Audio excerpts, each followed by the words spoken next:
Vijayawada central seat heat ఎక్కిస్తుంది. ఇక్కడ sitting MLA Malladi విష్ణుకు seat దక్కలేదు. ఆయన్ని కాదని వెల్లంపల్లి శ్రీనివాస్కు టికెట్ ఇచ్చారు జగన్. దీంతో మల్లాది విష్ణు గుర్రుగా ఉన్నారు. అంతేకాదు ఆయన వెల్లంపల్లికి షాక్ ఇచ్చేలా లోకల్ పాలిటిక్స్ ను ప్లాన్ చేస్తున్నారని టాక్. దీంతో ఇక్కడ రాజకీయాలు రసవత్రంగా మారాయి. మరి వెల్లంపల్లి మల్లాది మధ్య లొల్లి టీడీపీకి కలిసొస్తుందంటారా? ఏపీ రాజకీయాల్లో బెజవాడ పాలిటిక్స్ రూటే సపరేట్. ఓ రకంగా ఆంధ్ర రాజకీయాలు ఇక్కడి నుంచే శాసిస్తారనడంలో అతిశయోక్తే లేదు. ఒకప్పుడు టీడీపీకి కంచుకోటగా ఉన్న బెజవాడలో 2019 ఎన్నికల్లో వైసీపీ ఎక్కువ స్థానాలు గెలుచుకుంది. హేమీలను పక్కన పెట్టి విజయవాడ వాసులు ఫ్యాన్ కే పట్టం కట్టారు. ఎంపీ స్థానంలో టీడీపీ గెలిచిన మెజారిటీ ఎమ్మెల్యే స్థానాల్లో మాత్రం ఫ్యాన్ హవా నడిచింది.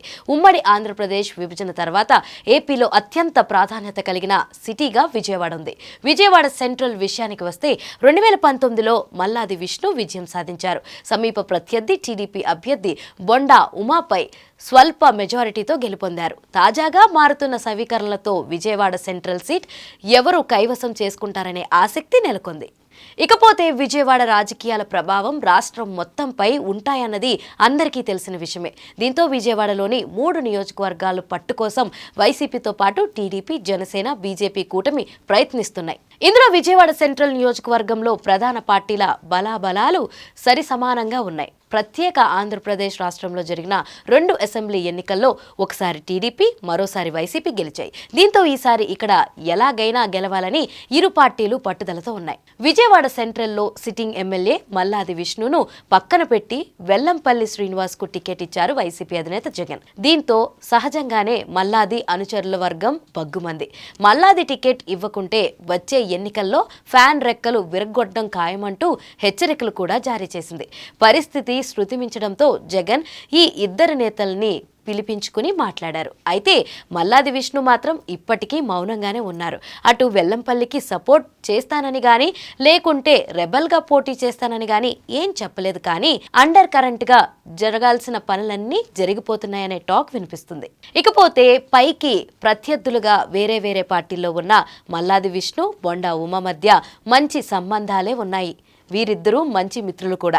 దీంతో ఇప్పుడు తన శత్రువైన వెల్లంపల్లిని ఓడించేందుకు బొండా ఉమాకు మల్లాది విష్ణు సహకరిస్తారనే టాక్ వినిపిస్తుంది. ఎందుకంటే ఈ నియోజకవర్గంలో మల్లాది విష్ణు సామాజిక వర్గమైన బ్రాహ్మణుల ఓట్లు 33,000 ఉన్నాయి. టీడీపీతో బీజేపీ పొత్తులో భాగంగా అవన్నీ గంపెగుత్తుగా బొండా ఉమాకే పడే ఛాన్స్ ఉంది. అందులోనూ మల్లాది ఇండైరెక్ట్ గా సపోర్ట్ బొండాకు కలిగిస్తున్నారు.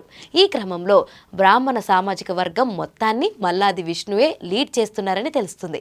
ఇది వైసీపీకి ఎదురు దెబ్బ అని రాజకీయ విశ్లేషకులు భావిస్తున్నారు.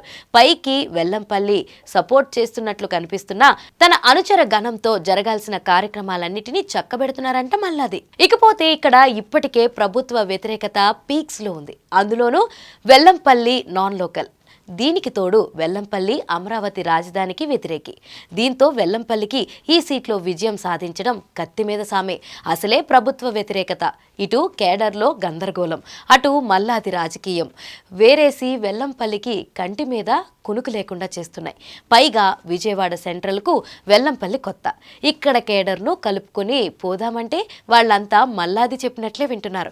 దీంతో ఏం చెయ్యాలో తోచక వెల్లంపల్లి తెల్ల మొహం వేసుకున్నట్లు తెలుస్తుంది. మరోవైపు ఇక్కడ ఏ పార్టీ గెలుస్తుందో రాష్ట్రంలోనూ అదే పార్టీ అధికారంలోకి వస్తుందనే నానుడి ఉంది. మరి 2024 అసెంబ్లీ ఎన్నికల్లో విజయవాడ సెంట్రల్ సీట్లో విజయం ఎవరికి దక్కుతుంది? రాష్ట్రంలో అధికారంలోకి వచ్చేదెవరో ఎన్నికల ఫలితాల తర్వాతే తెలుస్తుంది.